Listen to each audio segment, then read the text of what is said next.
Michael opening up a space. Let's start into. Hello, everybody. Today I want to welcome you to the National Environmental Justice Town Hall with some people that I worked with over the years and some new friends that I've met along the road. My name is Marquita Bradshaw, candidate for United States Senate. Right now, we are about to open up the space and make it sacred. I invite Elder Corrine Sanchez and her mother, and also Elder Michael Lythcott to get us started. Okay. Umbiakendi na nawadi weke po aba good da ga to ribi yari. Bai ki body kagen I mean I'm pin I'm horn I'm ombe we not the money ro na bi tawai. He what the only hero. Yeah, what cool kema hero. Good da. Oh. So in my table language, I have just open it to everyone. Everyone is welcome to the truth of mind, heart, and spirit. So I turn it over to the next person. Thank you. Good. If we go far enough back, all of us are indigenous people. If you go back before the artificial constructs that were designed to segregate resources and separate the people. Among the Yoruba people, there's a traditional way of opening the space. Omi tutu, ona tutu, dile tutu, tutu la roye, tutu esho dara, tutu bobo risha, tutu bobo egungungi delimi. We salute our ancestors, blood of our blood, spirit of our spirit, keepers of the wisdom.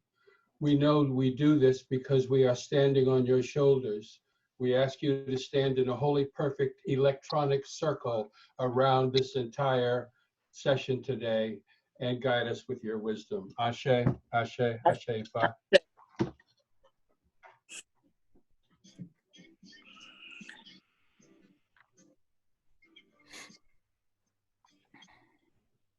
Marquita, we can't hear you, muted.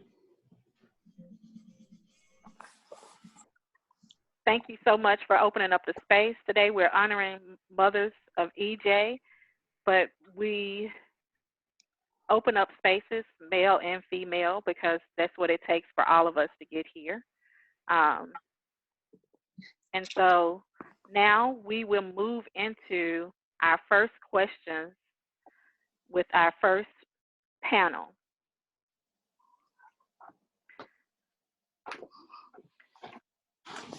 And so this is the part of the panel where we're talking about the history and the principles of environmental justice. I want in panel one,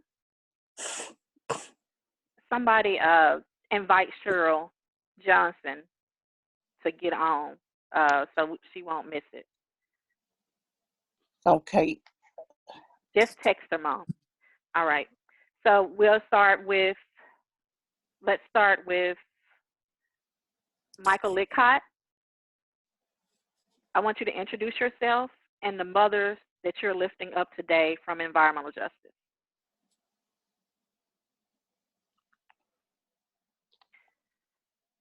Michael, you're tuned out. No audio. I mute. How about now? Good. I hear Great. you, but I'm getting in touch with Cheryl. Okay. My name is Michael Lythcott. I'm in Marlborough, New Jersey, which is sort of halfway between New York and Philly in Monmouth County. I came to the environmental justice movement because of the mothers. I was a consultant with a client base that was mostly petrochemical companies, helping them develop responsible community, neighborhood engagement programs until I met Connie Tucker. And then Connie Tucker helped me understand the difference between the resource balance that the people, the communities, the grassroots communities were able to marshal versus the vast array of resources available to their industrial neighbors. And it became a mission for me. Connie then later introduced me to Miss Margaret Williams in Pensacola, she founded an organization called KATE. She was a former 6th grade teacher, and there were 3 African-American subdivisions that were built during the time of Jim Crow out in what was then the unincorporated Escambia County. And when they cleaned up the Agrico and Escambia processing Superfund sites, they left a literal mountain of dioxin. In fact, it was called Mount Dioxin. The birth defects, the health effects that were affecting these people who founded these subdivisions really because they wanted to be together. And of course, Pensacola was segregated. So it was a total of about, it took Miss Williams about almost 20 years, 16 years, in order to do the fight, organize the communities, and arrange for the relocation, the purchase of all of the houses, about 200 single-family homes and an apartment complex with 200 units, purchase them and relocate all of the people away from Mount Dioxin. So those 2 ladies are the ladies that I'd like to lift up. And in case Cheryl doesn't make it, Cheryl's mother, Mother Hazel Johnson, got me involved with the National Black Environmental Justice Network and Damu Smith. And so for outreach, for marshaling resources, I salute our mothers. Thank you. Okay. Let's have my mother, Doris Bradshaw. When I got started, the first thing that I went to, meeting that I went to, was a round table of EJ with Lois Gibbs. It was at Pensacola, Florida. That was the first meeting that I saw Mount Dioxin for the first time. And I thought that it was so cruel because there was beautiful strawberries growing everywhere, wild. And they were so big, and the trees, the fruit trees and everything, and they were bearing fruit. And that was my first engagement. And I met Connie Tucker first, I think. And Connie Tucker was just like, sent me on a whirlwind ride all over the country, because I didn't understand what EJ was all about. I organized the community because we were outraged over the issues at the Defense Depot. And we noticed that there were so many people dying in our community. And ATSDR, the Agency for Toxic Substance Disease Register, has sent out a booklet stating that we may have pollution in our community. Not that we have, but we may have. And I was saying, how can we just may have and not have pollution in the community? And we noticed that people that live down the ditches within, miles from the depot where the contamination ran, those were the sickest people. We call that the hot zone. And the hot zone was considered as, it's supposed to have been a radius of a half a mile, but we found out it goes a lot further, all the way to Nunconna Creek. So that was my experience, just getting into the movement and understand that this movement was led by women and mothers.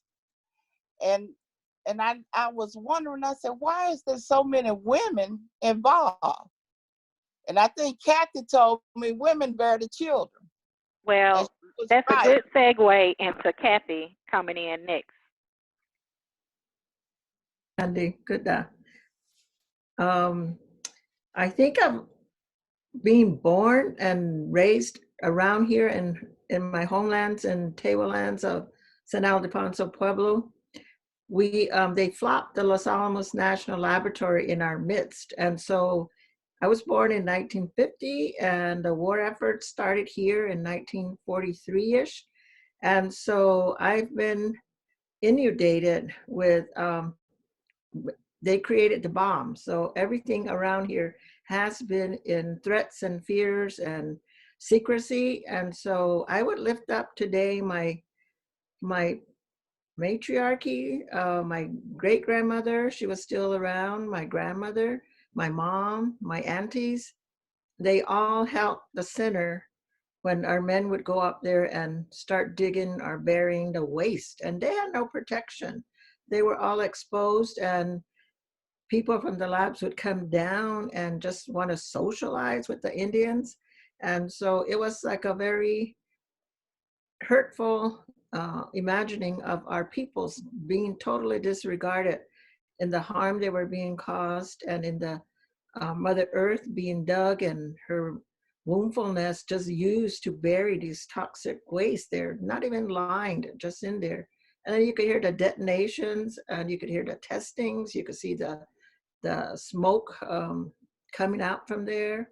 And so environmental justice has been with us all these times, and getting together with other people around the issues.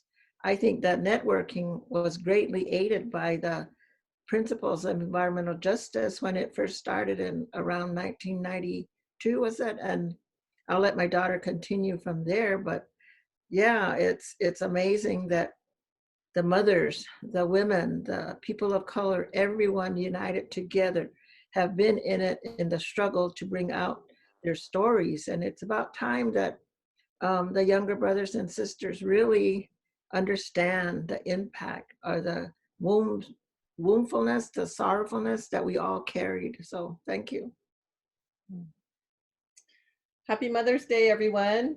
Wanting to do a shout out to all our matriarchs out there that are continuing to do this work and carry forward this work of honoring our Earth Mother, and also with my sister Marquita, you know, us really following in the footsteps of our parents. And so I uplift my mother here, Kathy Wampovi Sanchez, and it was with her and my dad that we really began to look at and address environmental justice issues in our community. And so I was in college, just graduating high school when Table Women United was started, and my mother and my aunts and others from our community were involved in that work. And I'm wearing one of our Gathering for Mother Earth shirts. We've been holding our annual Gathering for Mother Earth since we came back from the World Conference on Women. Prior to that, we were addressing a lot of the environmental issues that Los Alamos National Laboratory was doing here in our community. And to know that the history of New Mexico is one in which the whole nuclear cycle lives and exists, from mining, from research mining, to detonation and testing, to the bomb that was dropped halfway across the world on our relatives. And so this history is full of hurt and pain and trauma. And part of our work is really how do we address and heal those historical wounds? How do we heal our intergenerational wounds? And I feel like the environmental justice movement, the mothers of environmental justice movement, the people of color that led and continue to lead environmental justice issues in our communities, are all those that had that impact, right? Where environmental justice comes from is that history of disregard, of dispossession, of erasure of all of our communities.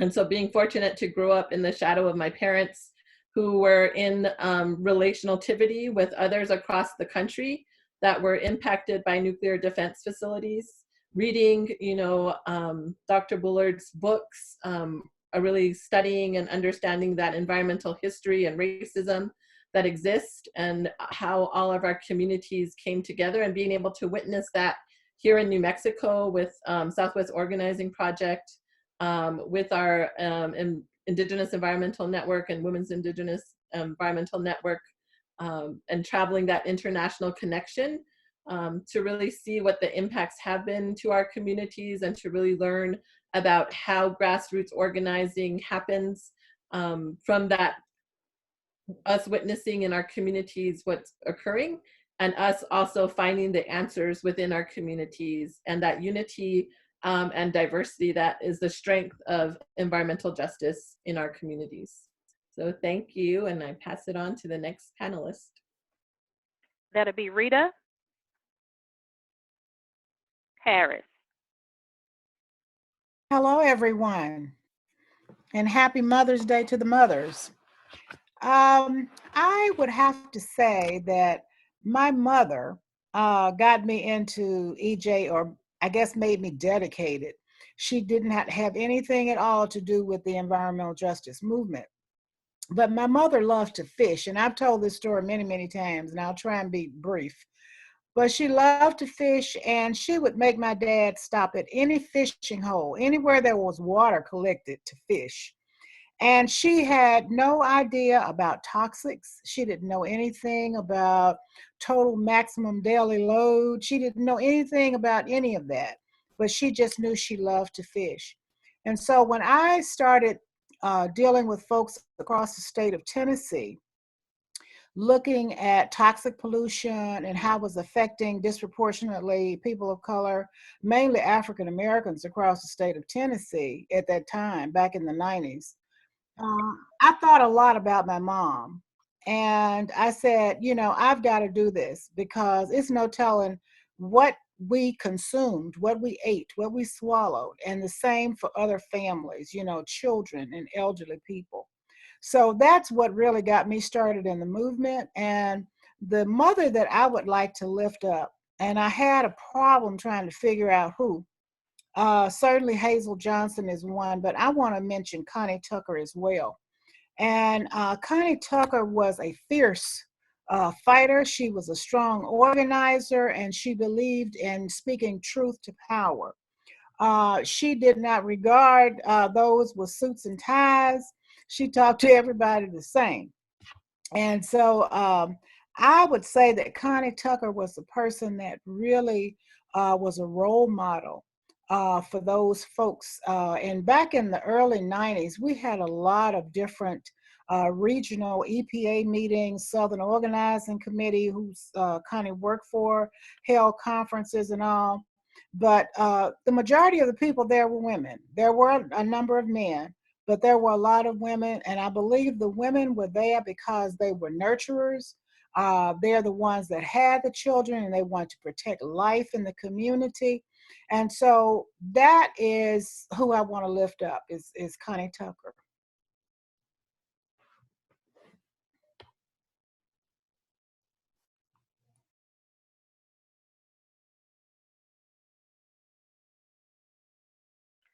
I want to lift up my great grandmother, Susie Hall. That's when we became aware of environmental justice and really didn't understand it, when she was dying of cancer. And I was learning how to nurse my son as she was dying of cancer. She was coaching me. And so that's kind of where we all started. And just living down the street from a National Priority List Superfund site, this was work that I never wanted to do, because I like winning. And when you look at who the opponent was, you look at the arm of the federal agency that was supposed to protect us from foreign entities, who has the biggest budgets and the biggest guns. And so I was like, why do you fight somebody when you outgun and and how do you do it? And so my mom showed me by example. So I'm lifting her up. And also Lois Gibbs, the first time I met her, and a lot of and being a part of so many gatherings across the United States with the National Black Environmental Justice Network, Southern Organizing Committee. So you have to mention Connie Tucker. You have to mention a lot of the mothers whose names that are not well known. And so I'm lifting those mothers up who have had to bury children prematurely because of being in toxic environments, who have to go to the hospital with their children because they're so asthmatic. I'm lifting those mothers up. I'm lifting all of the mothers up who live down the street from a landfill or quarry. I'm lifting all the mothers up that do this work without thanks. And so this is my way of saying thank you and to honor you. And so now, I don't know what happened to Cheryl, but I think it's a technology problem, and the same with Evelyn. So hopefully they'll be able to join. If not, we'll figure out a way to do something in the future with them. And so now, there were some people around when, I guess we have to talk about Cheryl and her mother right about now when you talk about Executive Order 12928. What did it take to get that executive order in place with the environmental justice movement? I'm opening up to the whole panel.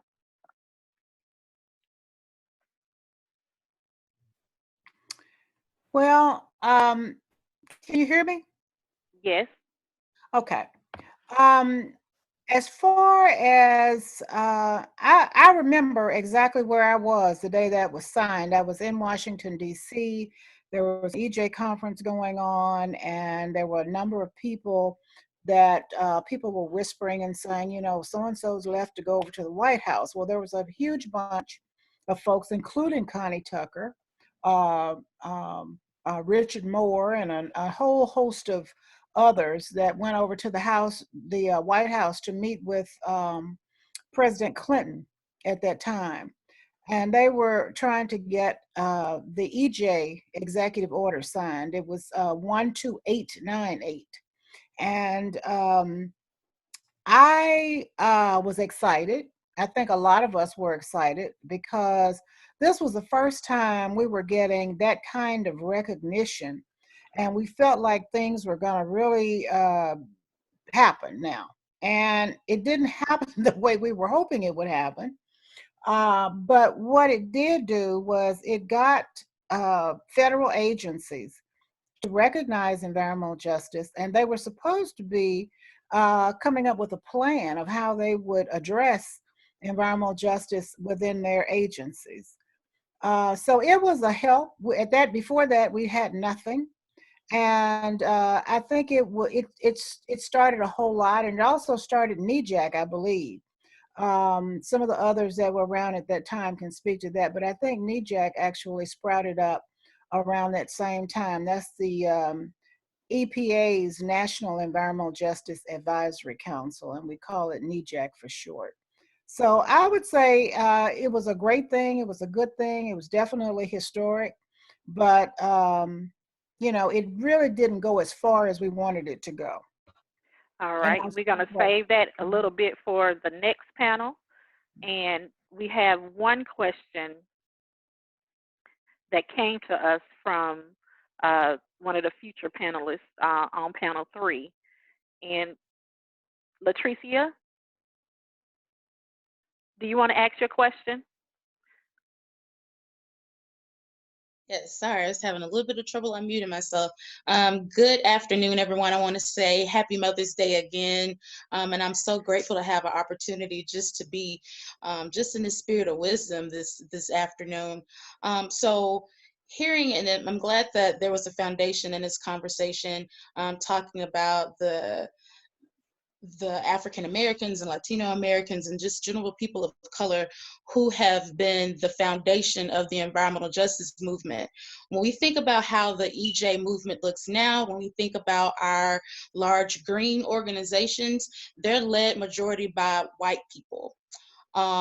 It definitely is disheartening, especially from a new generation that wants to carry the torch, where a lot of that power, a lot of those resources are in the hands of people who are not representative of the people who are disproportionately impacted.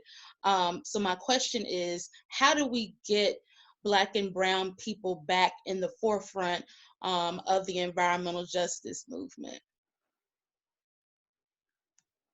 Well, I have an opinion on that, and that has to do with our leadership and our ethics and how we as a nation vote.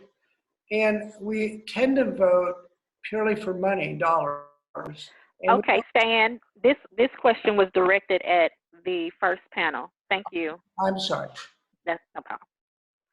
I think part of the answer, LaTricea, is what we've heard already.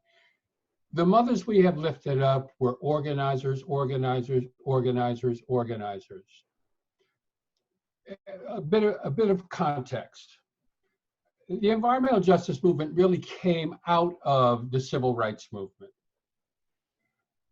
The term du jour was environmental racism, and it stayed that. So we had a door was open to bring in those that were energized by the civil rights movement into the environmental movement. And then Daddy Bush, the first President Bush, formed something like an environmental justice task force. That was a big challenge because he was changing it from environmental racism to environmental justice. Eventually, I think the leaders got together and they said, the president had invited industry as well as educators to come to the White House.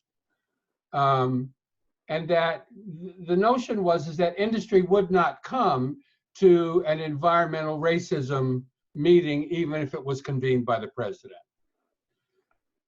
So I think that in a little bit, we have to go back to that basic principle of organizing. We have to teach organizing again. I went to Oberlin, and my freshman year was in 1966. And community organizing was a course that you could take in the sociology department. And I think we've gotten away from the tried and true principles. And that we do, I agree with you, we do need to bring people up. All right, anybody else on the first panel want to address that question?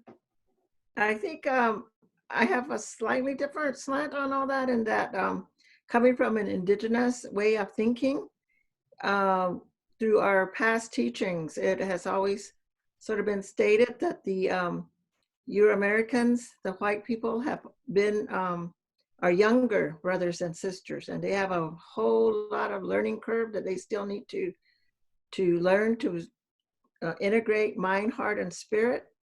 And yeah, we are the ones that have taken the bulk of their misguided misbehaviors in understanding their older brothers and sisters. And they don't want to take command from someone who's way older than they are. But I think there's, if you're looking at the environmental racism or environmental justice from the stand of either within the culture of violence or working from within the culture of peace. And I think there's a place where both are very valuable, and they need to really be fluid in understanding and learning from the life narratives that we lead. And so it behooves us to really let the younger generations, the younger brothers and sisters, go through their trials and tribulations, but we have our inner circle that vibrates out the goodness, the heart, the soulfulness that needs to be healed and be very vital in its voice. So there's different ways that we nurture the voice of our younger generations, and empowering them to have their voice and speak truth to fire from the heart. Okay. Thank you all so much. That just filled my spirit today. Thank you. Thank you so much. And the last question for this panel, and closing it out, what is environmental justice? Everybody kind of sum it up in 1 minute for each of you. I think environmental justice is really what ties into the just transition. Yes, all the plants were built in our neighborhoods because that's where land was cheapest. So that's one of the reasons. So there's an economic thread here. There's a local land zoning thread here. What I think turned my head around was the notion that I got when I was growing up in Oklahoma, that from our indigenous family members, that this land doesn't belong to us, we belong to this land. And so I think environmental justice is a realignment of our relationship with the earth. I think that this pandemic, I think that as the tie-ins with climate crisis, I think, and the coming of the grand processional equinox, which is an astrological phenomenon, I think environmental justice is, it's really, its time has come. I was muted, so I was talking and and Sorry, couldn't get Doris. heard. Yes, I was saying that I was muted at first, and I was talking and nobody could hear me or see me. Now we can hear you. We can hear you. Okay. I really wanted to explain about EJ and what it actually was, because when I got started, it was a grassroots effort, and most communities that start the organization, we was unlearned in many ways. All we knew was that something was wrong and we were going to do something about it. And I grew up in the civil rights movement and participated in the civil rights movement. And so therefore I still had that background organizing with me when I started this, but which we started out of PTA meeting that was very powerful, because our first meeting was 350 people showed up, and that was really powerful because I didn't think anyone was paying attention, because no one had gave the east side and the west side any information about what was going on. So it's a grassroots effort. If a community sees something wrong, the people are going to get together and they're going to start something. They're going to find out what is wrong, and they're going to work in their community. So it's always a grassroots effort in order for it to be successful. All right. Thank you, Mama. I should say Miss Bradshaw. How? Okay. Let's see, Kathy and Corrine. There you go.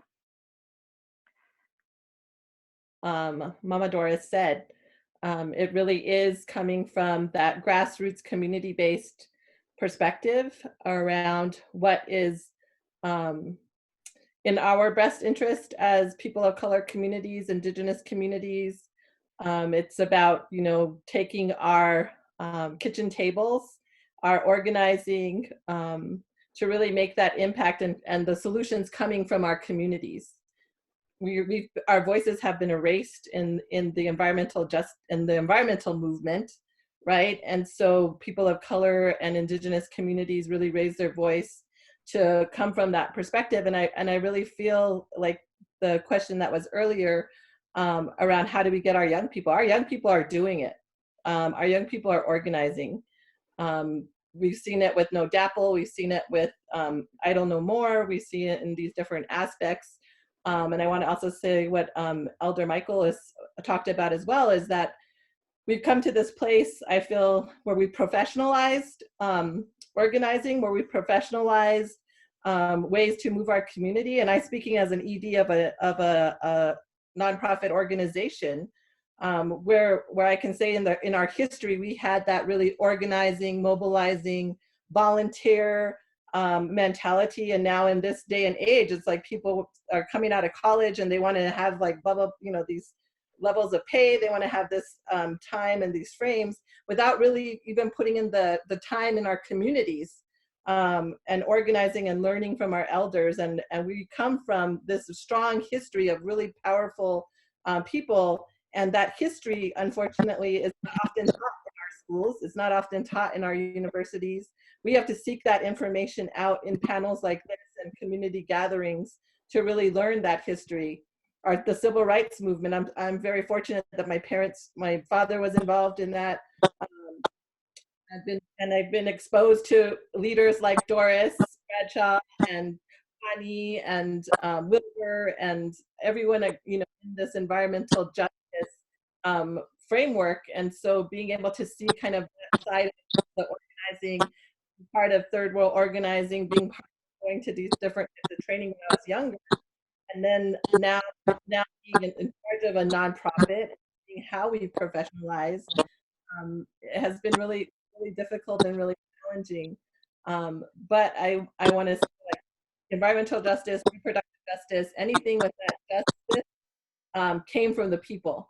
And we need to continue to uplift that and recognize that power. And I also want to say from my mom, I learned that balance of love and compassion in this work. It's going to take all of us to move and to heal and to bring together what we need in our community. We know what it's like with our children. We know what it's like to lose our parents and our mothers and our land, right? And so we need to be able to bridge that language gap. And for me, coming up in the environmental justice movement was the place where I saw all peoples coming together. For the first, all peoples coming together from all backgrounds. And for me, that was the most powerful part of the environmental justice movement. Thanks.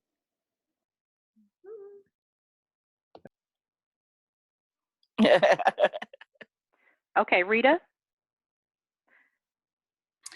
Okay, so for me, you can't really understand environmental justice unless you look at what environmental injustice is.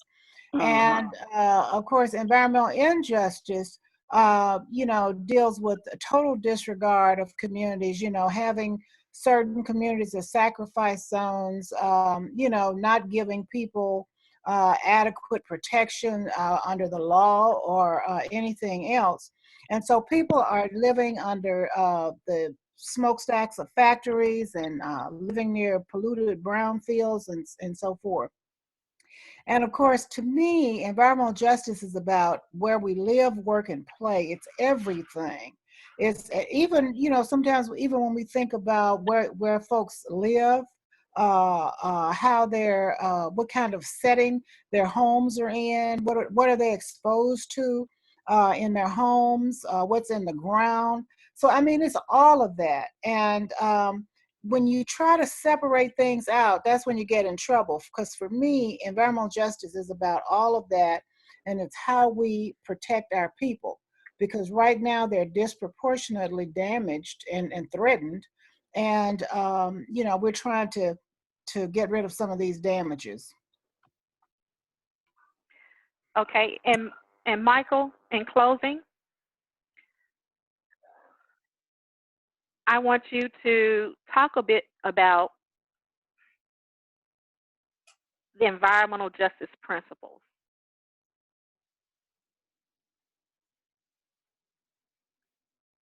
Okay.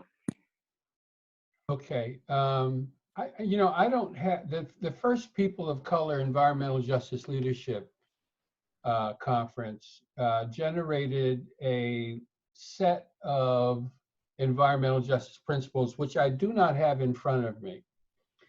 And it was a really beautiful set of principles because the people who drew it up were a very good representation of grassroots America. I think the first thing that Connie taught me was that communities speak for themselves. Mm-hmm. So in my work, I've had to speak with industry leaders to negotiate their relationship with their fence line communities. And there's a culture difference here. Mm-hmm. And I think, and this is one thing that Mother Johnson was so great at when Connie brought me, or when I went to my first National Black Environmental Justice Movement Network, I was dressed wrong. We were in New Orleans.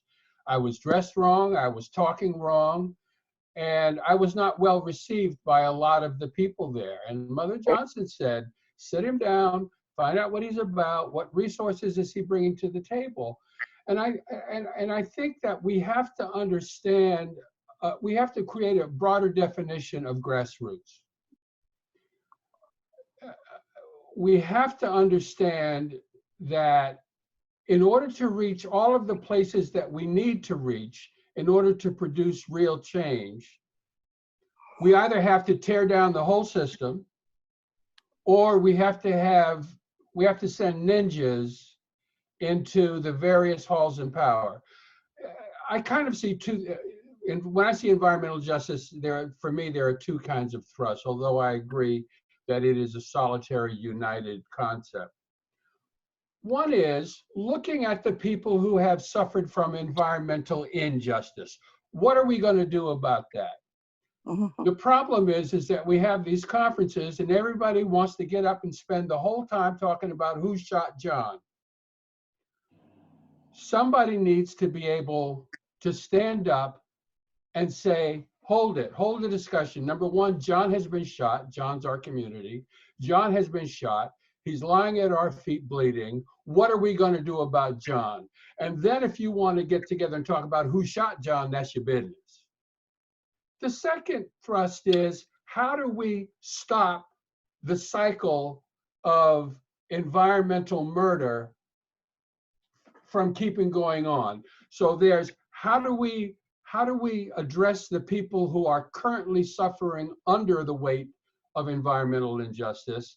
And then how do we have to adjust the mechanics and the mechanisms of how this economy works so that those cycles that have heretofore not been broken get broken? And thank you for posting the principles of environmental justice.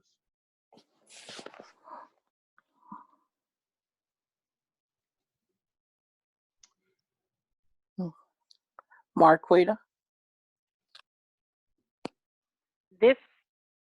This body of work took a lot of people from all over the country coming together, from north, south, east, and west, from indigenous communities, African American communities, Asian American communities, to come together. And a lot of people don't even know about the principles of environmental justice. There are ways to enter communities of environmental justice that a lot of people don't know about. It's about being inclusive and letting people speak for themselves. And that's the main principle, that you cannot go speak for an environmental justice community unless you have sat down and spoke to them first about speaking about their issues. And so, in representing environmental justice communities, the first thing is the line of communication. And so we are going to close our first panel, and we're going to pass it over to Frank, and this will be a good time for everybody to take a break. And Frank, are you ready? And he's going to bless us with his voice. And you can bring everybody on the screen, Megan, now.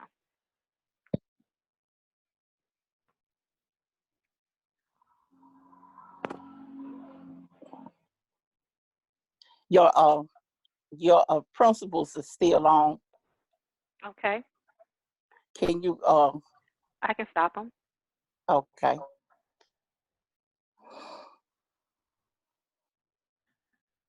Okay. What? Might be a little bootleg, but we're gonna see what we can do.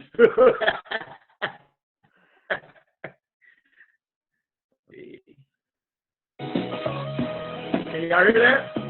We hear you just fine.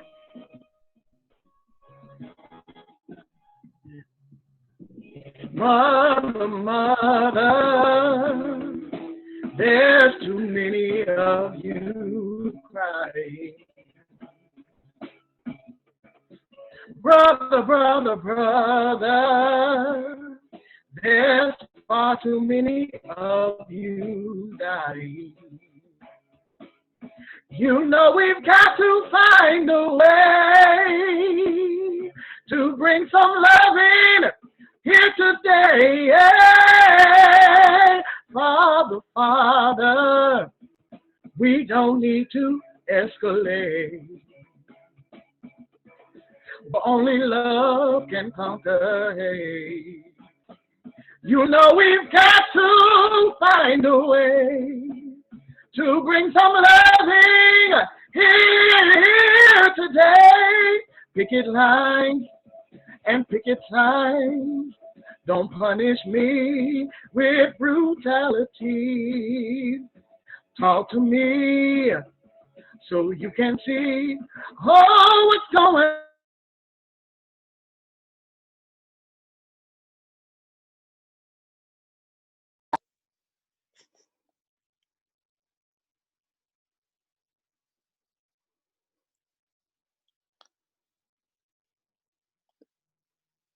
Baby, yeah, oh, oh, mother, mother, everybody thinks over, but who are they to judge us? Simply 'cause we wear our hair is long. Oh, you know we've got to find a way to bring some loving here today. Picket lines and picket signs, don't punish me with brutality. Come on, talk to me, and you can see, oh, what's going on? What's going on? What's going on? I tell you what's going on. Oh, right on. Oh.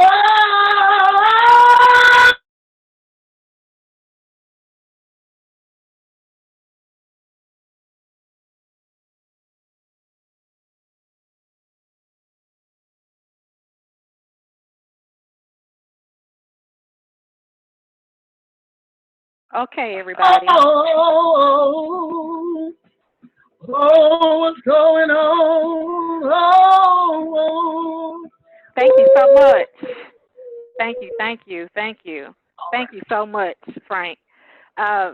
Just for you to know, Frank has been helping me out on the campaign a whole lot. So he is the communications director, and he's been working with our communications team.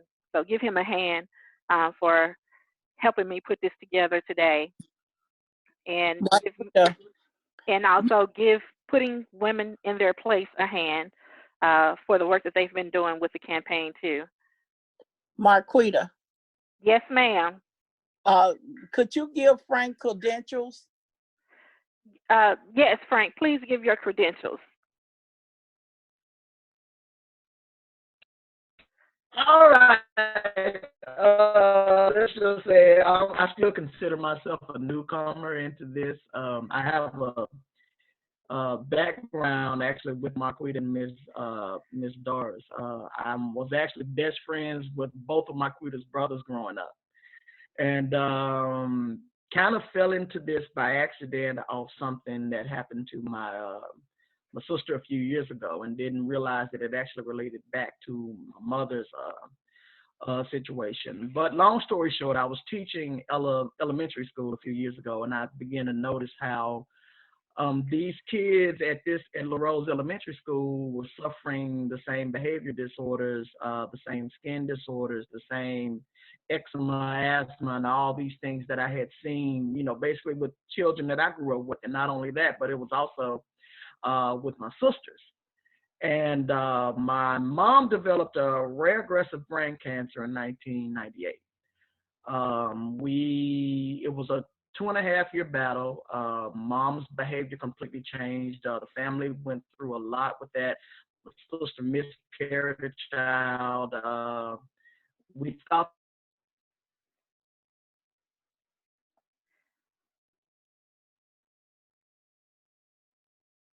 Okay, he's frozen.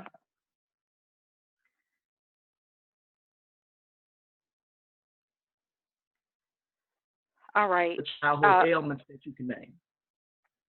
Okay, you went out with just a little bit, Frank. You were just stating that your mother's behavior changed, and she started, and everything, and the effects that it had on your family. Yeah. Okay. So we got over that, go through, all these years of depression, and then coming out of that, the same thing happened to my sister in 2014. She collapses and she gets diagnosed. She has a cancerous brain tumor, the exact same spot that my mother's was. What we realized later on was that both of my sisters had actually been exposed to lead during our time in the Claiborne and Foot Homes housing project. And what we know about Foot Homes from the elders, my father and them used to tell me that at one time, Foot Homes was a landfill. And he said that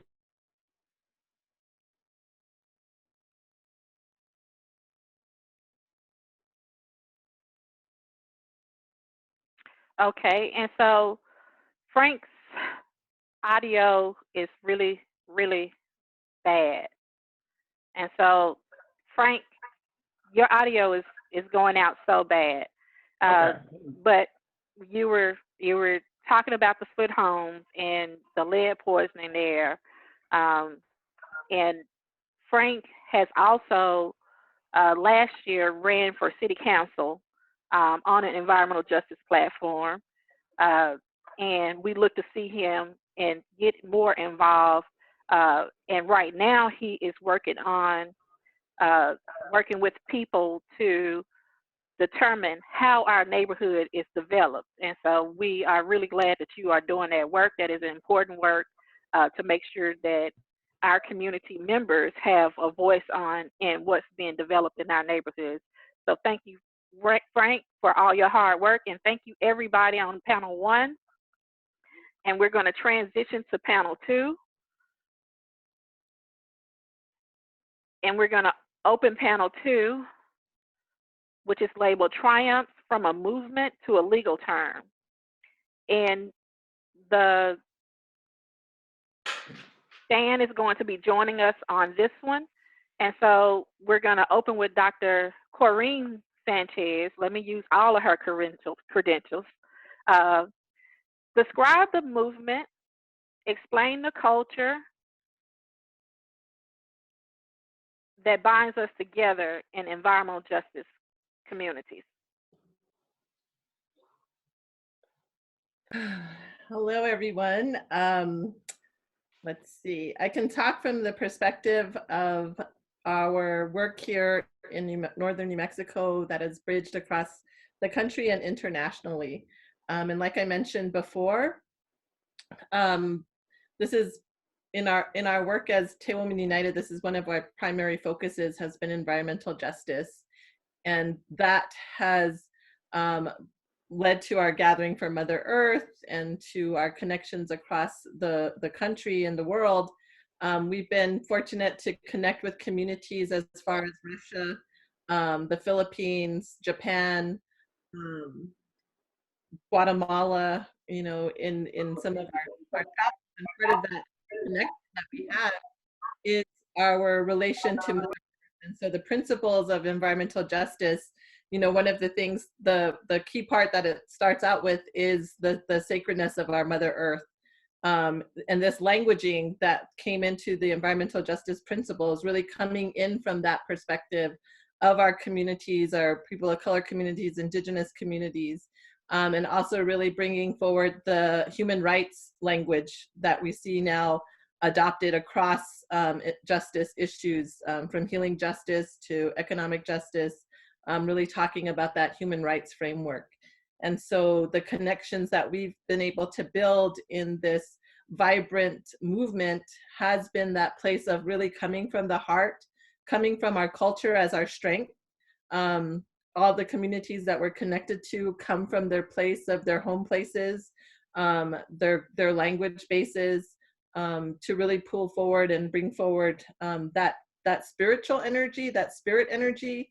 The principles also mention, you know, some of that mind, heart, body, spirit interconnectedness. And so these are things that we know in our communities have always pulled us through dark times, have connected us. I know for me as a participant, as a youth organizer in our early work, really being able to feel and hear and see how people really were able to show up as their full selves and give voice to their communities. And for me, the biggest impact for me in this work has been the World Conference on Women, and really hearing from women what it took to be at that place. And this is for us as Tewa Women United, where we learned that Indigenous peoples were seen as resources and not necessarily as peoples in that international forum, in that international platform. Because we were trying to find the workshops that were for environment and the workshops that were for Native Indigenous peoples. And so also the strength of women coming from that conference was really pulling forward the humanness and the heart of all of our work that we're doing in our communities. We've been able to participate on a multiple levels with the environmental justice organizing, with where I've become family with a lot of communities through our gathering for Mother Earth. And so really bringing forward people's voices, disenfranchised people, Indigenous communities, African American communities, all across the country. And so for me, the environmental justice movement and moving from that community base to this legal term was a huge victory, was a huge, we owe a lot. I want to keep saying that we owe a lot as young people who followed in the shadows of these giants that were making these movements, that we owe them a lot to be able to continue to move forward in ensuring the protection of our land, air, and water, because these, we know, are the gifts that come from our Earth Mother, and without these, none of us exist. And so part of our most recent campaign in this work is to really look at how, and hearing from my brother earlier, Frank, and his story of his mother and his sister, really hearing how environmental contamination really does target women in a very different way than it does target men. And the vulnerability of our women because of the reproduction, because of our bodies being more fat, because of certain things in our physiology that make us more vulnerable to contamination and the effects of contamination.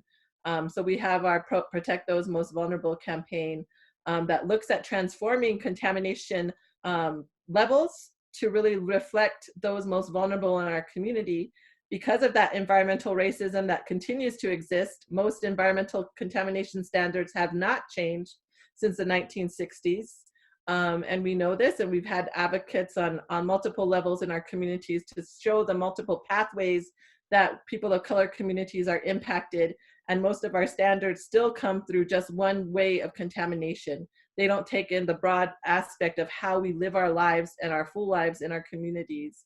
And so really looking at the Protect Those Most Vulnerable campaign is really looking at can we transform those standards to really reflect the history and the impact that has been on our communities. And we come to that through our relationality again with our communities across the country and across the globe that know that our lands are continuing to be taken from us. And this time of COVID, we need to be particularly aware of all the environmental standards that are getting pushed back. We're going to have this whole new fight in front of us, which is, again, for some of the older, our relatives, our older elders, know that the fight never stopped, right? We've continued to lose inches and inches and sometimes whole communities because of the attack for our resources, because of our land, our air, our water, our genetic makeup. All of those come into this aspect of environmental justice.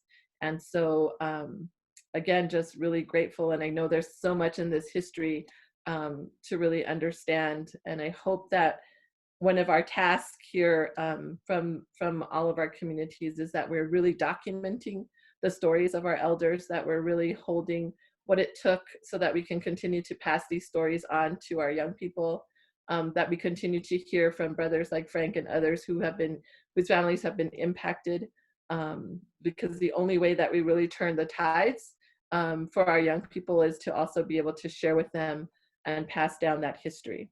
So thank you, Quita, for this opportunity and this time to be here.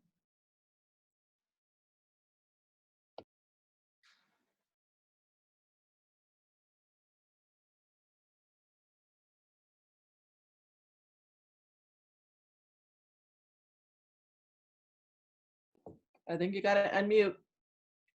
Yep. Okay, Stan, there you go. Thank you. I want to thank you all for letting me participate in this. I'm here in East Tennessee, and I've been interested in environment for a long time. I studied the environment. I worked with federal agencies in environmental work. And if you talk to most people about the environmental justice, they're not going to focus on the racial aspect of it. They're going to focus on the general health of the environment and skip the justice part of it. The reality is that social justice and economic justice is far more the key picture of the environment than the environment itself as a whole. We've been doing negative environmental actions in this nation towards minorities, the impoverished, and even the less educated people since the beginning of our nation. The pure definition of, in a short form of the environmental justice is fair treatment of all people regardless of race, color, national origin, or income with respect to the development, implementation, and enforcement of environmental laws, regulations, and policy. And I stress environmental laws, regulations, and policies because each of those have different weight. Our history with environmental justice, just to name a few, 1919 in Boston, Massachusetts. You can Google this. It was the Great Boston Molasses Flood. They had a large 2 million gallon tank of molasses in an Italian community, which ruptured and killed 21 people and injured 150. The Navajo Nation, during the war and after the war, mined a huge amount of uranium, and those people were unduly impacted by the actions of the nation wanting uranium. In the 1960s, Cesar Chavez, with the farm labor movement, mostly Latino, were put in unsafe conditions, a lot of chemical actions that were polluting. But in 1982 is when it really turned around. And as Michael said, it was a civil rights movement. And this had to do with Warren County, North Carolina. And they had a large landfill where the state wanted to remove tainted soils from roadways that had PCBs in it. And they decided to bury it in Warren County, North Carolina. Okay, Stan. Now, can you tell me why you say environmental justice is a legal term? It comes out of the executive order by Bill Clinton 12898. That caused the environmental justice to be part of all federal actions. And that makes it a legal issue. So the legal issue is almost like the National Environmental Policy Act. It is not an environmental policy. What it is a human environment based on sound decisions that do not break the law. And so with environmental justice and the executive order, it too put it in the courts. So if you have an unjust situation, you can take that to court. Now, if an environmental analysis is not done, like it is here in East Tennessee and Greenville, where the US Nitrogen wanted to make explosives, that is a less educated community supposedly. And there's a reason why industry looks for the minority, the impoverished, and the less educated communities to place the burden of environmental pollution. You also asked me about my experience. I worked with the Bureau of Land Management for 20 years in the oil and gas industry, and we did a lot of environmental assessments. And where I worked, northern Utah, we had the Uinta Ute Reservation. And so we would analyze the environmental justice in our NEPA documents, and we would identify if that polluting activity damaged the environment. And to be honest, we didn't do that good of a job. I think we need to work very diligently to get leaders in this nation that will make sure that the environmental laws, especially environmental justice, are enacted well. Thank you. All right, thank you, Stan. Now, for this panel, the Marquita, question. can I add just something there? Yes, Sorry. I think you're going to go into the next questions, which is the strengths and the weaknesses of Executive Order 12928. Thank you. You told me to unmute. An executive order. Everything that we think about as government, other than the judiciary and the legislative, all comes under the chief executive, who's the president. An executive order is not a law. It does not have the power of a law. Well, I'm saying that to say that we still need to have a law.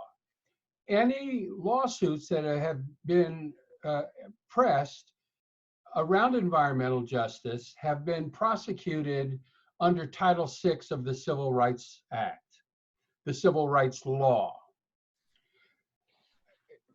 I'm working right now with the state of Virginia on their environmental justice issues, on the Department of Environmental Natural Resources. When you have people who want to use cheap production, who have lobbies that influence legislation in Congress and state houses, and you want to press the issue, first of all, what is the legal definition of an environmental justice community? It doesn't exist. How much is too much? Somebody mentioned, I'm sorry, I think it was Rita mentioned the fact that there were environmental standards that are ancient. Not only are they ancient, they were established based on exposure levels of healthy white males during a 8-hour work shift. So the bright lines of which is too much exposure was set based testing these chemicals around healthy white males of working age who had, of course, health insurance for an 8-hour shift. And that's how they determine when you need PPE. Our communities are there 24/7, infants, grandmothers. So the whole rubric that has attached itself to the grassroots movement, starting with the shift from environmental racism, actually all the research indicates that it's not about race as much as it is, it's equally about poverty. so that if you are of color or poor in this country, you're about 60 to 80% more likely to live proximate to a contaminated site. So the problems are many.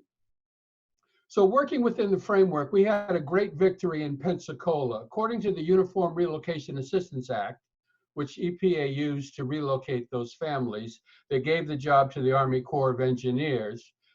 Families, the Army Corps of Engineers assesses your house, does an assessment, comes up with a figure and says, this is what I'm going to give you for your house. So you say, let me see your appraisal. In the URA, it says that the government's appraisal cannot be shared with the homeowner. How am I to know whether or not you are taking my land for a song? So one of the victories that we had is that we had to fight. We went to the custodian of the URA, which is the Department of Transportation, and we had a judgment that confirmed laws like the URA list the things that you must do. It does not preclude you from the things that you can do. And what I found is that when you look at the laws that keep allowing our communities to be polluted, and you read them and interpret them not only as these are the only things that can happen, but these are the things that must happen or must not happen. I think that opens up a whole new area for us to explore.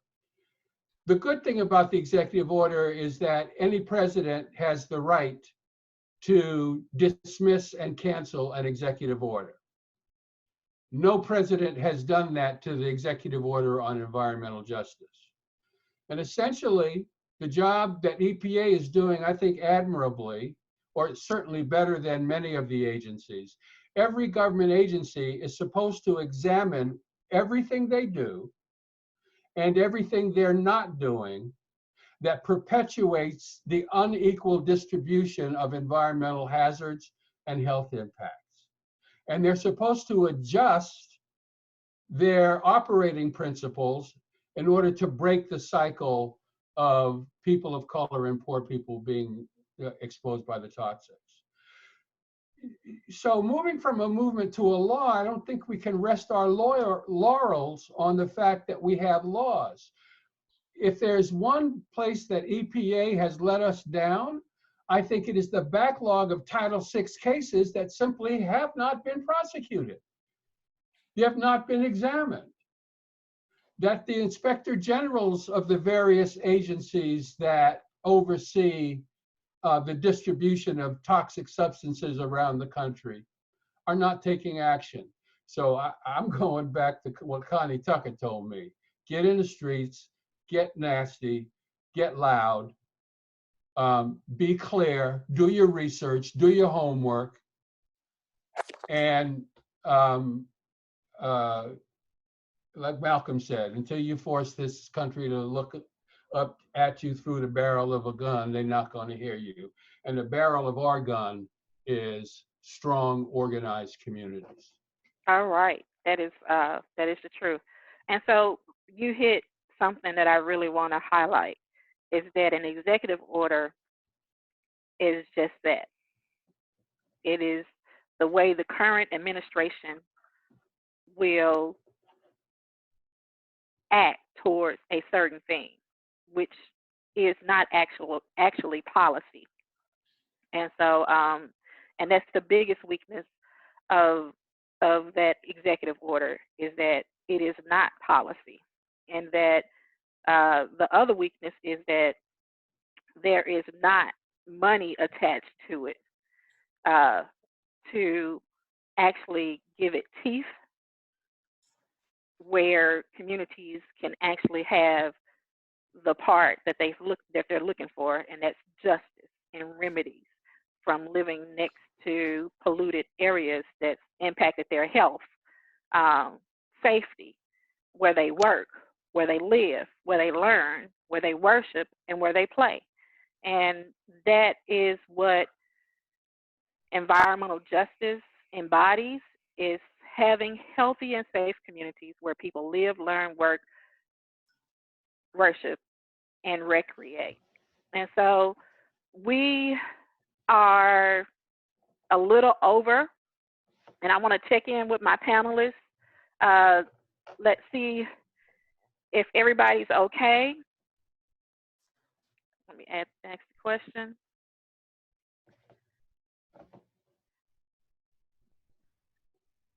Just put it in the comments box and let me know that you're okay and that you're ready to go on. We do have the last panel, which is very, very important.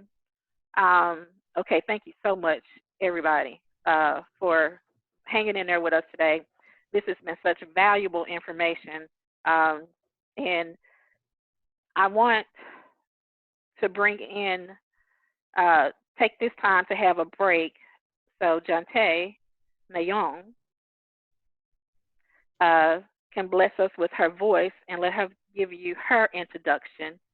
And we're going to take a few minutes before we go into the next panel with Jonte blessing us with her voice. Thank you, Jonte.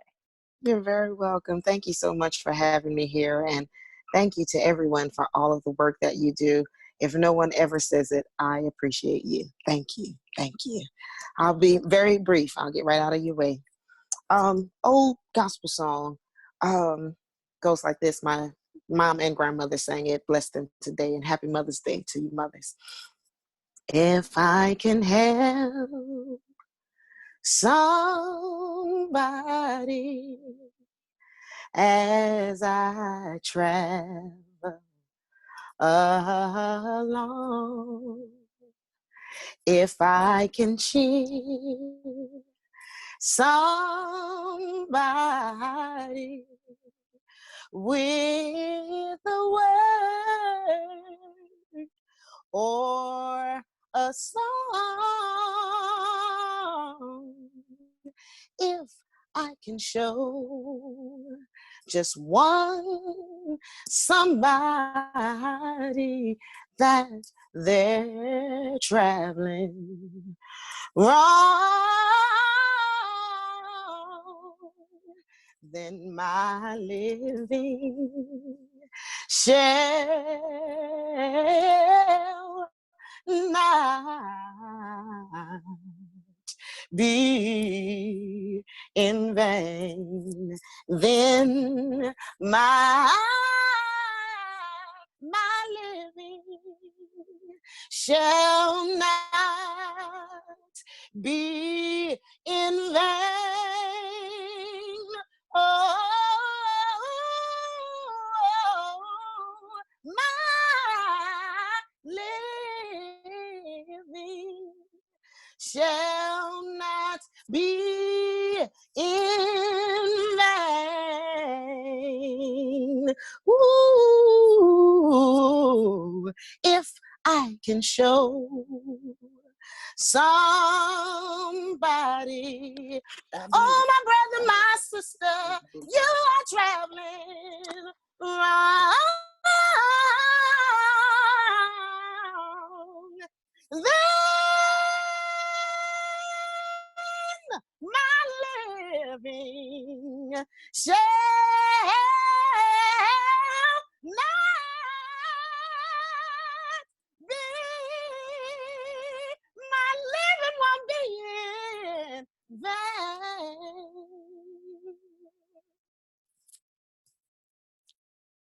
Thank you so much. Oh, bless you. Yeah, Bless I want you to bless hang around because I want you to close us You got out it. with song. I'll be here. Jonte, one thing about working in the environmental justice movement, it's all about culture and exchanging culture and building bonds. And when I talked to Jonte, she came through in a clutch. And and I told her how important song is for healing, and that we will be talking about heavy stuff today, and that we'll need that space to work through the trauma, just not only the trauma of just environmental justice, criminal justice, economic justice, Yes. social justice. You know, we just experienced something traumatic as a community all together with another mother not being able to hold her child Yes. this Mother's Day. And so I just want to take the time to acknowledge all the mothers who are experiencing something unnatural for their child to leave the earth before them Lord help. because of racism, oppression. And it's up to us to work towards making policies by working together that weed out those things that are ugly in our society. Yes. Yes. And so now we are going to go to our third panel, and I want each of you to answer these three things. I want you to give your introduction of who you are, where you are. I also want you to give the demographics of the EJ communities in your area, and we will close all together about environmental justice policies. Okay? And so let's start with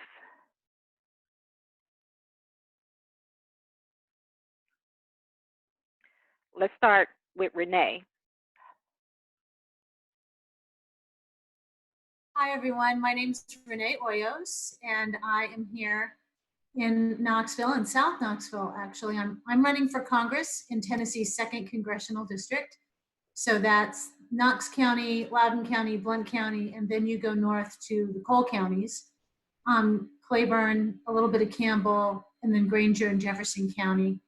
And I would say the EJ communities are there's a lot of them. We have it's a big district, so it's mixed with folks that are dealing with issues related to pollution in their communities through industrial pollution and through legacy coal mining. Okay. Let's go to Blair Washington.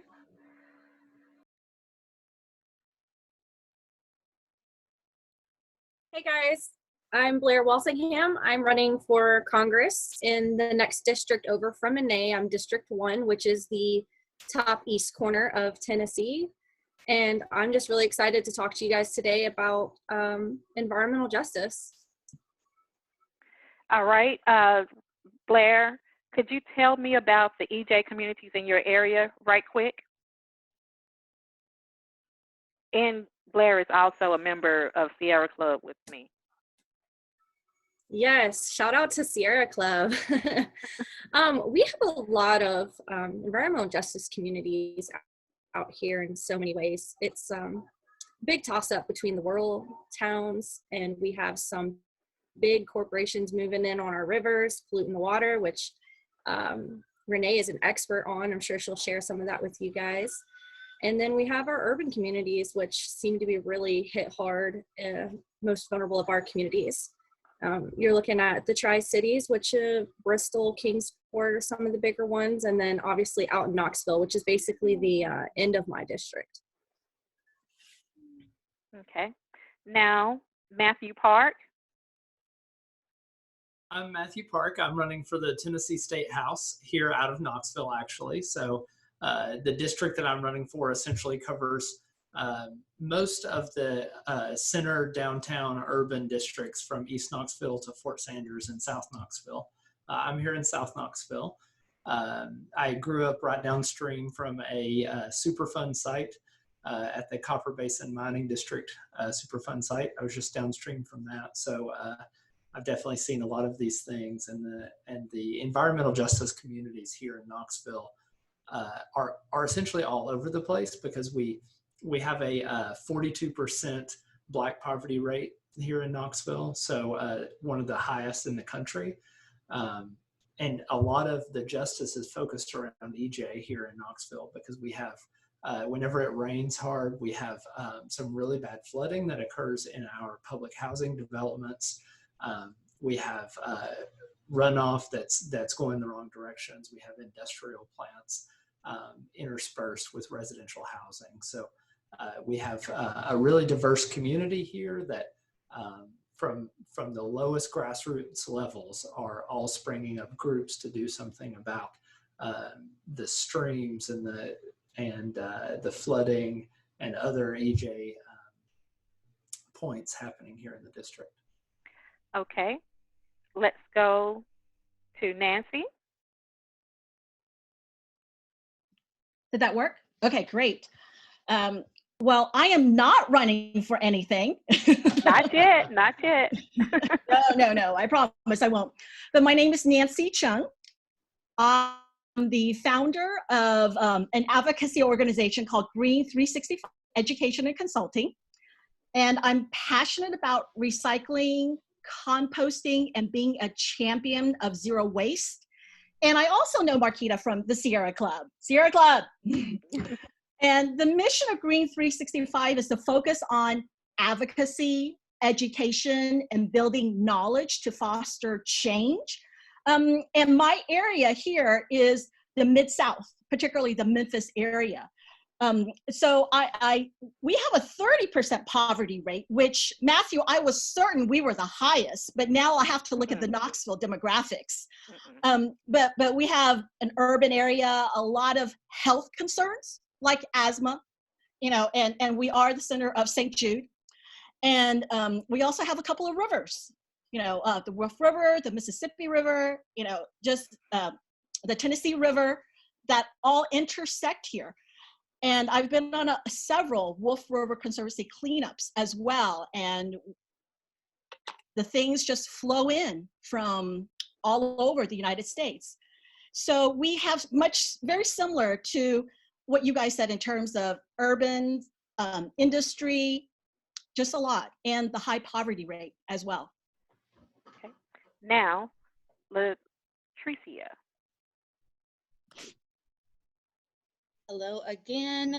My name is LaTricea Adams, and I am the founder of a nonprofit grassroots organization called Black Millennials for Flint. However, I am a Memphis native. We actually provide services as well as organize in Flint, Michigan, and Memphis, Tennessee, Baltimore, Maryland, as well as other parts of the DC area, including Prince George's County, which is right outside of the District of Columbia.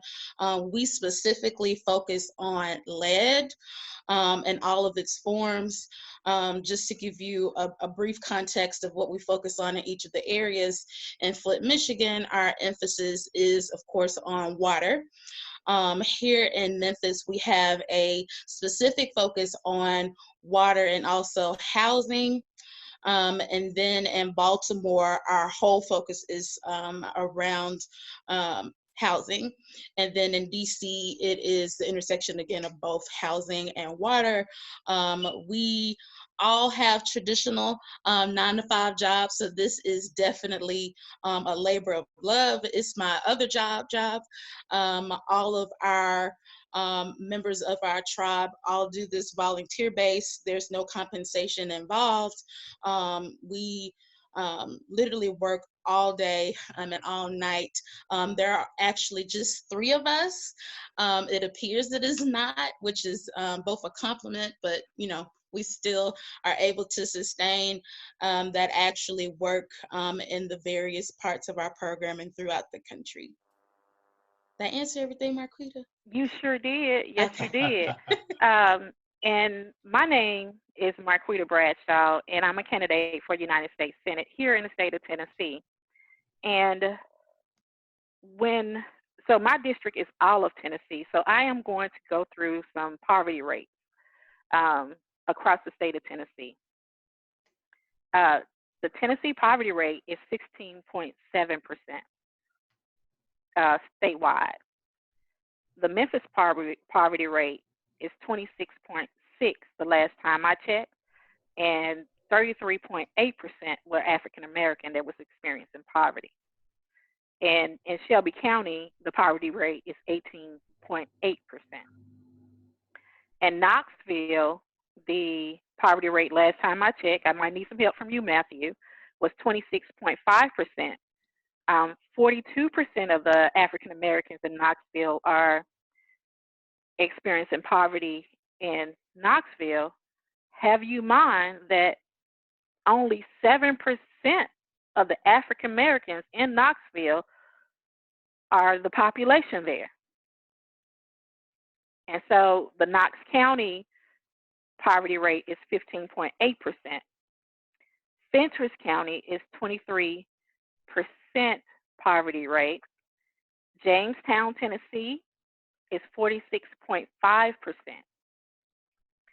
Johnson City is 22.3%. Fayetteville, Tennessee is 30%. And Lincoln County is 16.9%. And so when I look across the state of Tennessee,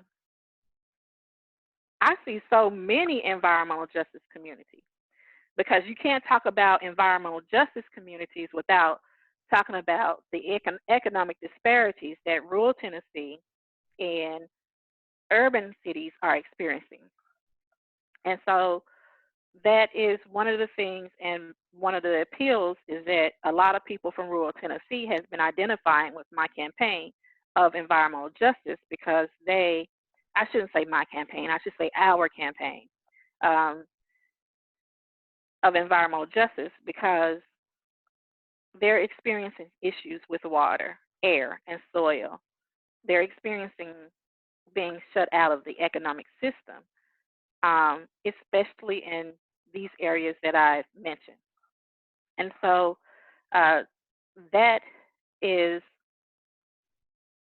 the first question. Now we will go to the next question. What environmental policies are you working on now or on the horizon that you're excited about as advocates and also as candidates?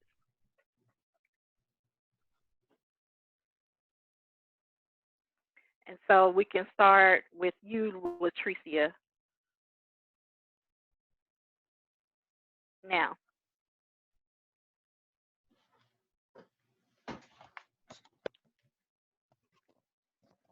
LaTricea? I'm sorry, I had to relocate because my computer was about to die, and it sounds like my dad is calling. So to answer that question, a lot of the work that we spend within our organization and just within my personal organizing space is around awareness. So what I mean by that is, I am very much so new to the environmental justice space. I'm an educator by trade, so I used to be a teacher. In fact, my whole life is dedicated to our young people. And it wasn't until the Flint water crisis hit that I began to truly understand how pervasive lead and other toxins were, not just in water, but in so many other aspects of our lives. And it was so disheartening that to have all of these credentials, you know, I went to school, I did everything, quote unquote, that my parents told me to do, but still very much not even having a clue about how toxic issues such as lead exposure were to people who look just like me. And so we spend a lot of time twofold. So we spend a lot of time with the education part because we want people to get mad. And what I mean by that is, it makes me think about the philosophies of Malcolm X, where it's like, it's not just about being sad. People usually act when they're mad. And so part of that is to have knowledge about the issue itself, but more importantly, where the issues came from. And that's when the context of environmental racism comes to play. Specifically in the African American and Latino community, we have so many competing aspects of racism. Systemic oppression is just so overwhelming, where you are fighting against advocacy with police brutality and criminal justice reform and education reform. And so we have to be really diligent to make sure that we keep those environmental justice issues on the forefront. On the other side of our work, we do have a steadfast belief in implementing policy.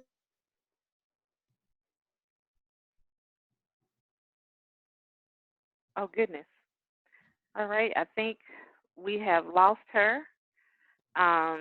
So we're going to hope she join us back.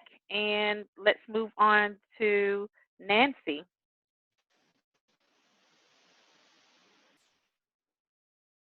Well, Marquita said I could share 2 slides.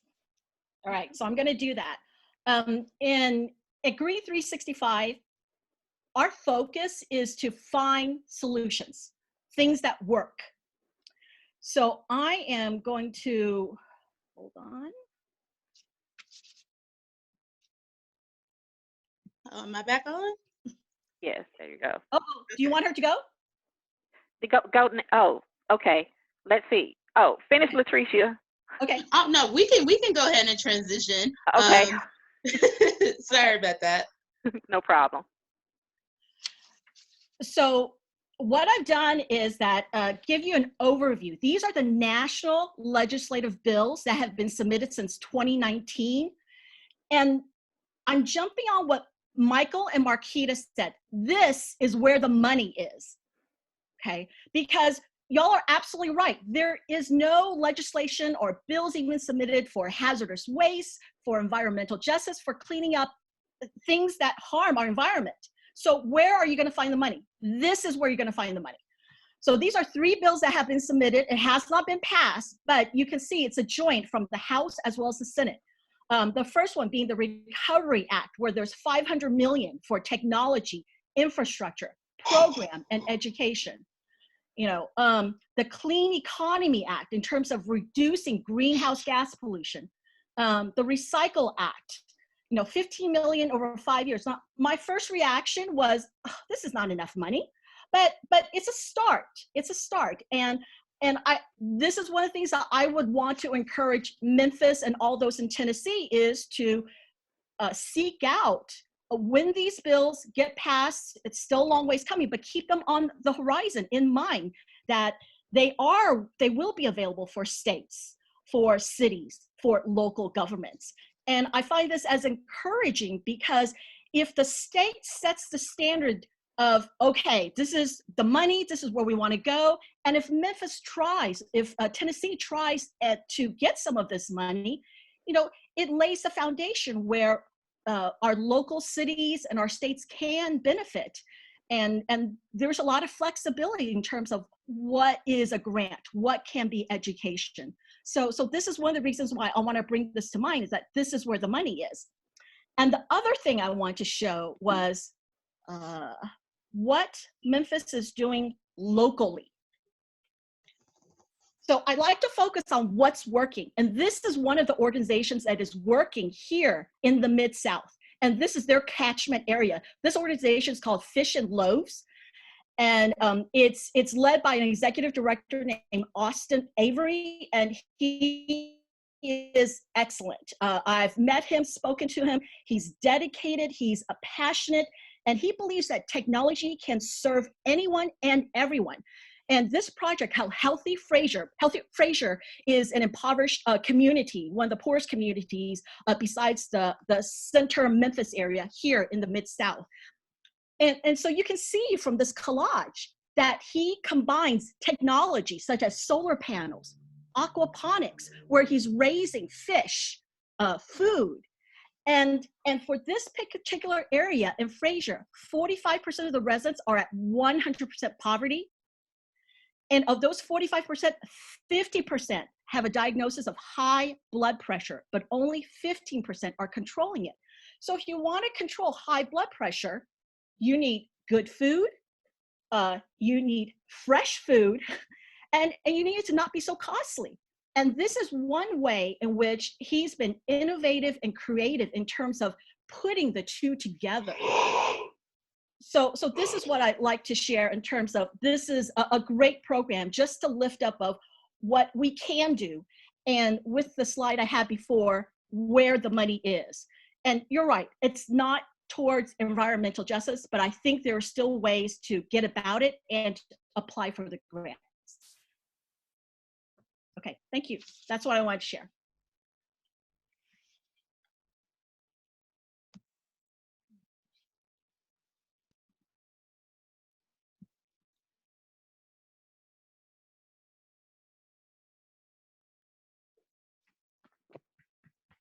of course, people need healthy food. That is one of the things that fresh and healthy food, but you also need air, water, and soil to have integrity and be safe and healthy. And you need housing, and you need your educational place to be healthy and safe. You need your workplace to be healthy and safe. You need the place where you go worship to be healthy and safe, and also where you go recreate to be healthy and safe when it comes to air, water, and soil. And so, yes, fresh food is only one component of environmental justice, and it also has to do with everything that a person needs to interact with the environment. So thank you, Yes, Nancy. I would just say that I'm a huge believer in get the wins where you can, and definitely celebrate whatever small successes you have. Absolutely. We've been doing that for a long time in the environmental justice movement. And so next, let's go to Matthew. Yes, ma'am. So when we first started our campaign, we knew that we wanted to push a Tennessee Green New Deal, and over time that has evolved, especially in light of the recent pandemic. We noticed several things, and knowing that environmental justice is such an intersectional issue, and you said it, Marquita, that Knoxville has a 42% poverty rate among the Black community. So that's something that we definitely wanted to put some action into.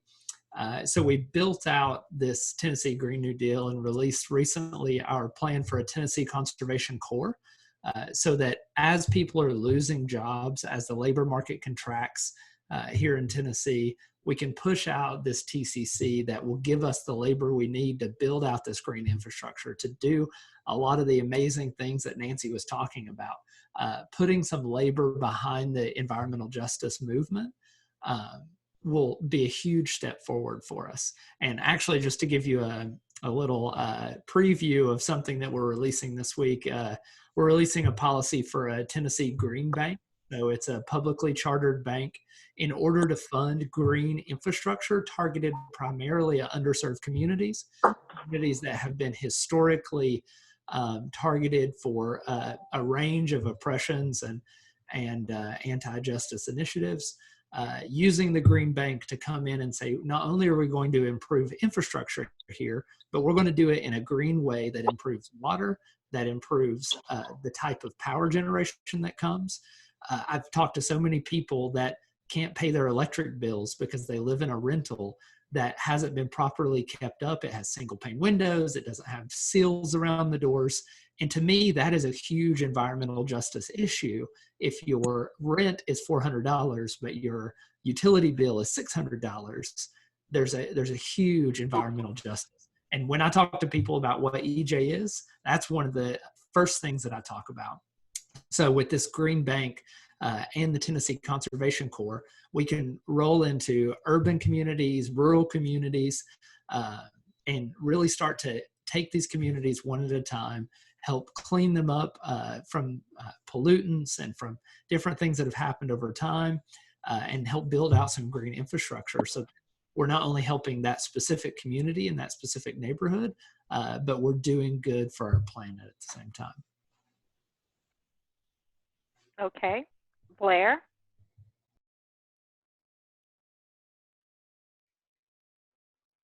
Yeah, Matt and Marquita, you guys brought up some great points, and I had a highlight on that. When we're talking about poverty, District 1 has 8 out of 10 of the most impoverished communities.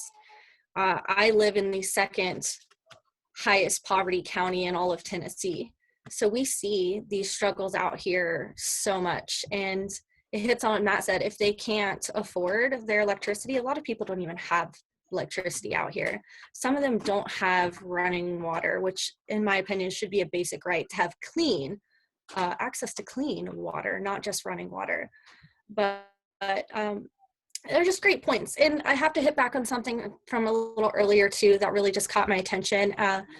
we were talking about how women are more susceptible to picking up these contaminants from our environment. And we tend to have more symptoms. It affects our health on a really higher scale. This is really important, not just to protect Mother Earth, but to protect mothers in general. We have to put the environment first. And we've had such a backlog in having the EPA rolled back and all these protections dropped right now. And that's a huge focus for me, is reinstating the EPA to the highest that we can to make sure we're protecting our waterways and our natural resources, keeping everything clean and healthy for the people living here. And two things that I would love to share with you guys tonight that really affect a variety of the issues, especially involving poverty, is our schools. So I'm going to hit from Sierra Club again, you guys. Sierra Club did a study, and they found that 40% of schools' budget goes to paying the electricity bill. And that's a huge number. And we can combat that very easily by getting these schools set up on solar. It's renewable, it's safe, it's sustainable, and they can actually make a profit in the summertime when they're not in session. They can sell that electricity back to the schools. So we're getting that high up on the agenda. Some of our counties have been proactive and are already on the solar grid for their schools, but across Tennessee, a lot of them are still falling behind or really fighting it. And I see this as a win-win. It's great for the environment. It's great for the schools. Our teachers can get raises. Our most vulnerable communities are going to have that budget put in place to get more computers for their kids, new books. I just really, really am excited about this initiative. And then right behind that, I just want to slot in on everything that we have that is plastic. We already know we can get hemp to make the same thing, where it will be compostable. It's better for the environment. It takes less water. It would be this abundant way to take care of a lot of environmental needs while creating jobs and helping some communities get in a better place. And that affects us not just locally, but state and national, and then really globally. So I really love hearing all these initiatives. Thanks for everybody being here and championing all these environmental resources and standing up for inequality in all areas. You guys are all great. Okay, Renee, it was something that you really wanted to talk about earlier, and I'm hoping that you will talk about it right now. Okay, thank you so much, Marquita, for inviting me to this. I really appreciate the opportunity. And it's good to meet everybody on the panel. Some of you I know and have worked with, and some of you it's nice to meet you for the first time. I was the environmental justice coordinator for the California Resources Agency back in the transition between Clinton and Bush. And we would meet, all the coordinators would meet, and we'd talk about environmental justice, and then we'd come up with great strategies to integrate environmental justice strategies with agency decisions. And we were sort of met with, oh, that's a great idea. Yeah, we'll think about it. We'll think about doing what you want. And then, of course, nothing ever got implemented. And it was a lot of hand-wringing because we couldn't really get anything moved forward.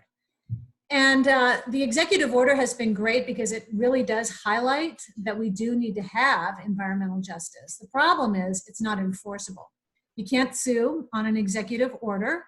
It's something, in my opinion, that's created from the frustration of a president that can't get something done through the legislature that just makes an executive order. And then you're kind of stuck with what their priorities are about the issue. And I'd like to point out sort of the way we make our decisions on pollution events is really does distance us from the impacts to communities. So back in the day before there were environmental laws, a company would just come and do something and pollute and then go out of business and leave the site, and you're stuck with, like, the community is stuck with legacy pollutants. And then a bridge over the Cuyahoga River burned down. It was a railway bridge, and people thought, well, maybe we should think about the environment. And so they came up with the Clean Air Act and the Clean Water Act and the National Environmental Policy Act. And so now you have to think about those things before you have a project. But nowhere in those acts do we talk about the effects to communities. And so what happens is communities are this third party. They're out here, and agencies and industry, they work together to meet all the criteria of those environmental acts. And then they go pitch it to the community, And the community says, yeah, I hate that. I hate what you did. Now the agencies they're pretty cynical. They know going into a hearing they're going to hate it. But the industry, and I've been to many hearings in my time at the Tennessee Clean Water Network, industry is always shocked that the public doesn't like what they've done. And so what we've done is we've made communities this third party that you have to address after all the decisions have been made. But there's also another way that we're a third party. We're a third party when it comes to being exposed, because the only way that they ever take your considerations in mind is if you have an exposure through water or through air or through groundwater. So you have to have that exposure in order to get back at the project, but you really can't do that through any of the environmental acts. You have to go to another act. You have to sue for personal damages. And if you have a savvy lawyer, that lawyer will know to also sue under the environmental acts and get maybe the problem fixed, and you'll get some money for your damages. It's never enough. I mean, how much is a life worth? How much is a compromised life worth? I mean, there's no money that can be put towards that. And so without some kind of environmental justice act, the community will always be this third party that is thought about after the fact, after all the decisions are made. Then we'll come to you, and then you'll hate it, because it instead of prior to coming out to the community, you're one of the things that they're dealing with. So for example, with the Endangered Species Act, you have to get a consultant. The consultant goes to the site, it looks at the site, it does an evaluation, it does surveys. Well, why aren't agencies and industry going to communities and doing surveys and talking to community members about what's going on in that community? How would it be impacted? Why aren't they doing that first instead of waiting until all the decisions are made and not involving the community? So I think it's vitally important that we work on an environmental justice act at the federal level, because the federal level, the government there sets the floor the states can't fall below. And so if the states can't fall below a certain level of evaluation, then you're going to have communities input early. And that's what you want to have a successful project. And so I am happy to talk to environmental justice communities when elected about getting something like this started. Because until we do that, the effects to communities is always going to be the last thing they think about. And it's going to be the one thing that stops a project. These guys don't realize. You have an angry community, and if they're savvy, they'll find ways to stop your project and cost you zillions. And, you know, we can avoid that. We can be working together a lot better on the front end. And I don't know why agencies aren't pushing for this. I have talked to more than one TDEC official who said, they're going to hate it. I hate public hearings. I just get yelled at. And I would think to myself, then why don't you change the process? But frankly, the states really can't change the process because it's set at the federal level. So that's my pitch. Anybody that would like to join me on that, I'd be happy to talk to you offline. Thanks so much. Yes, one thing for sure is that with the executive order on environmental justice, federal agencies were required to work with communities, and a lot of the protocols that they have in place was because of the work that some of the people on this panel was able to put forth, and a lot of other people across the nation. And so, yes, one thing for sure is that coming from community, coming from grassroots, and speaking to elected official as a grassroots community member, we were always making suggestions on how things should work better after the fact. And so communities are angry because they were never included in the table in the first place. And then someone comes into your community and tell you, this is what we're going to do to your community without your voice and without your permission. And people have been living there for years, have built families there for years. Their schools are across the street from the places that they want to pollute for years. And so that's where the tension come in with federal federal agencies, consultants, and communities, is because they forgot who the boss was. And that's the main reason why I'm running, is because years and years we've been asking for health care, and not just any old health care, but health care that deals with environmental induced diseases within these communities, because a lot of these diseases mimic other things, and it's because of what's in our body. To have the type of technology that can measure cumulative effects of chemicals without being invasive, just the right type of facilities to deal with environmental induced diseases. Now, in order to be able to do that, we will have to be more than just empirical data and data set on a sheet. And so when I say I'm running on an environmental justice platform, I want people, regardless of how much they make or where they live, to be able to have access to clean and healthy places to live, learn, work, worship, and recreate. And so now I did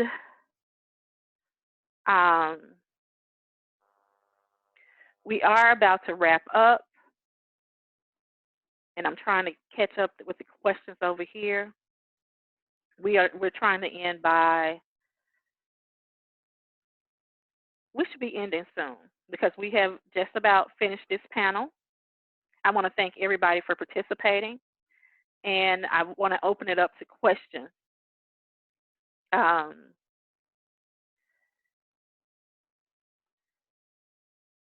Let's see.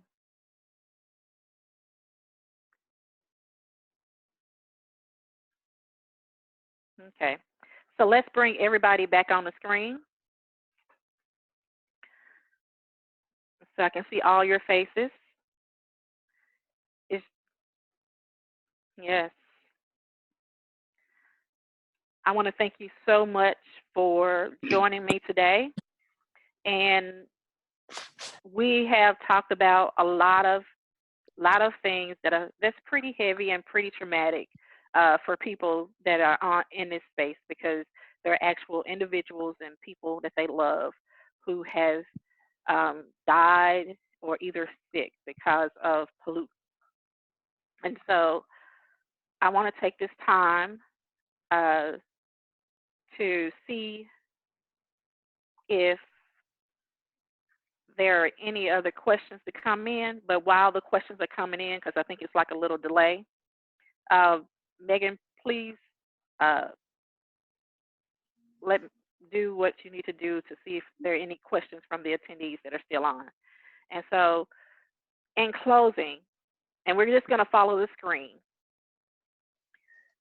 I want you to speak what a just transition looks like in less than 20 seconds. And we're going to follow the screen one after each other. So it'll be Matthew, me, Renee, Nancy, LaTricea. All right, so go. A just transition looks like everyone being able to have a living wage job where they are safe and healthy and able to provide for their families in their community. A just transition is having more than living wage, but a sustainable wage, where you can be energy secure all of the year, housing secure, food secure, and economically secure every day of the year, where you have clean air, clean water, and clean soil, where you have access to health care that's patient-centered. Renee? A just society to me looks like a community where everybody is participating at their fullest extent because they have, they're able to get their needs met, and they're able to do it without having to go into poverty, that they're able to have the kind of life that is full of the things that we all value, to live in peace, to have justice, and to have comfort. Nancy? I completely agree with what Matthew and Renee said. I think I would just add education, access to internet, because without that, you're unable to know or become aware or even know to desire that those things are available. LaTricea?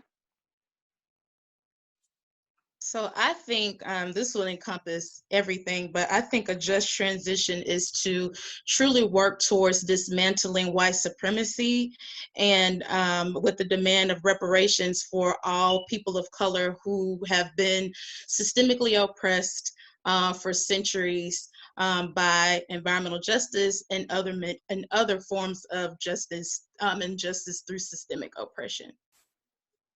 I think that will sum it all up. Okay. The Sanchez's, 30 seconds each. You don't have to combine it.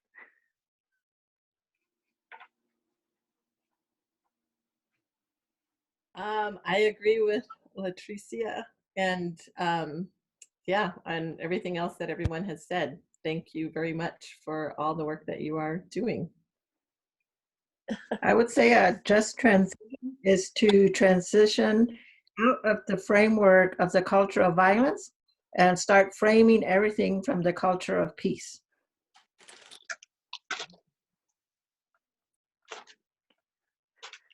Michael? For me, I think a just transition is causing an end to political corruption, causing the end of Citizens United, to break the cycle of those with the money buying the government. I think we need to invert, as was the intention of the founders, we need to reestablish the people holding up the earth, holding up the dreams, and not the people under the pressure of this economic juggernaut that has us fighting each other for scraps of the dream that keeps being tantalized in front of us, dangled in front of us. Frank? Oh, I think the idea would be a transition, just a transition to a more just, well, transfer to an economy where people and health is centered. And because we've already seen how this infinite growth paradigm and this all about money paradigm has almost destroyed us and the entire planet. I think that, you know, this is just transition is like LaTricea said, is reparations for Black and brown people that have suffered through these centuries, so we can actually build up our own communities and be able to self-determine for ourselves and not having to have people come in and think that they're saving us or rescuing us from systems, you know, that they've helped to create and that they've helped to perpetuate. Okay, that's all I got to say. I think I went over. Okay, Rita? Yes, I feel like a just transition is where we have universal health care, where we have EPA that actually works for the people and not for the corporations. And I believe polluters should pay. If we could do those three things, maybe everything else will fall in line. Stan?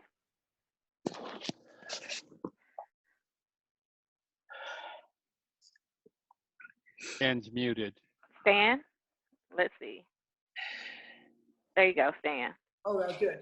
I'd like to see the society be educated for the ethics that environmental justice is necessary for the citizenry, that leaders promote that justice, and that with a healthy environment to all people without privilege would be a much better situation. Okay. Doris? Oh, that's a big one. I think a just transition is that all the social issues that we are dealing with throughout our nation, from social justice to reproductive justice to environmental justice, if all those issues could be resolved, we'll live a happier life. Okay. Jonte? Yes, ma'am. You too. Let's get you unmuted. Yeah, let's do that first. I didn't expect to even have to say anything. In short, just to have you guys and some people like you guys running things, I think we get some things done. How about it? How about that? All right. Nancy? There you go. Let's get you unmuted. Oh, yeah. No, I already spoke, but I just want to add that, yes, one of the bills does legislate greater producer responsibility. So, okay, I know you wanted to say that, so yes. that's it. Okay, thank you. Okay. All right, Jonte. Let's take us on out of here on a high note. I was going to say, I ain't muted that time. Nuh-uh. So Okay. let's go. Let's close out in song. My name is Marquita Bradshaw, and I'm working hard to be your next United States Senator of Tennessee, where we have healthy and safe communities where we live, learn, work, worship, and play, with our 3 foundational pillars: education, environment, and an economy that works for working people. I want to thank you all for participating today. And Jonte, please take us out with your lovely voice. Nobody knows the trouble I've seen. Nobody knows but Jesus. Nobody knows the trouble I've seen, but glory, glory, hallelujah.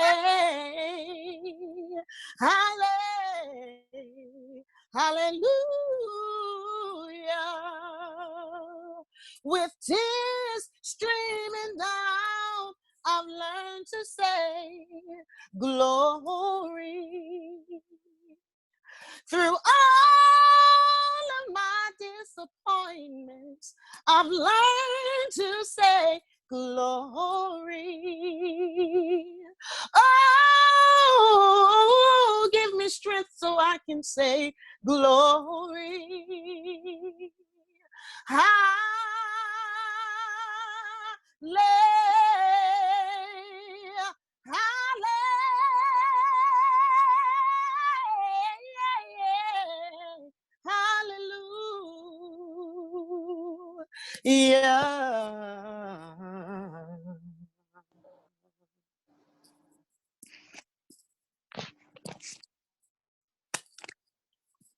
Oh, I don't hear you. You there? Thank you, Marquita. Oh, Everybody, let's get unmuted so we can give Jonte her. Jonte, let's give her her praise. Oh, thank you. You had just lit up my house. Oh my gosh! Thank God. And so I think everybody. She probably gonna be a regular for my town hall, so just get used to it. So that'll be something for you guys to come back. We should have some more national town halls on the horizon. We will have a national town hall on a just transition.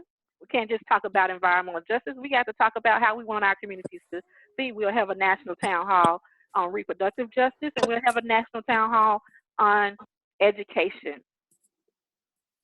We have to reform our educational system in order for us to be able to have a just transition. So thank you everyone for participating.